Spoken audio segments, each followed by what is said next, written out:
شیخ کا نقطہ نظر بتانے کا مقصد یہ بھی ہے کہ ہمارے ہاں توفیق کو جس طرح سے سمجھا جاتا ہے وہ ڈیفرنٹ ہے۔ ابھی اس ویڈیو کے بنانے سے پہلے میں دیکھ رہا تھا کہ علماء رسوم کے ہاں توفیق کس طرح سے سمجھی جاتی ہے، تو دیکھ رہا تھا تو دیکھتے دیکھتے ایک قول تک رسائی ہوئی جو کافی لوگوں نے کوٹ کیا، امام ابن قیم کا قول ہے۔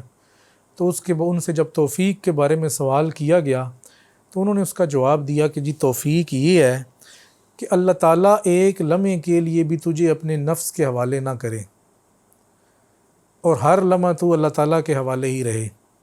کیونکہ جب وہ تیرے اور تیرے نفس کے درمیان سے نکل جائے گا تو پھر تو وہی کچھ کرے گا جو تیرا نفس چاہتا ہے۔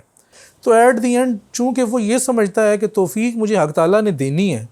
اب حق تعالیٰ نے مجھے توفیق نہیں دی تو میں نے یہ عمل نہیں کیا،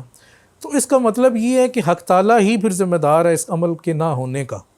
اور شریعت میں اس نے مجھے کہا کہ یہ کرو، لیکن چونکہ میں یہ نہیں کر رہا اور اللہ تعالیٰ مجھے اس بات کی توفیق بھی نہیں دے رہا،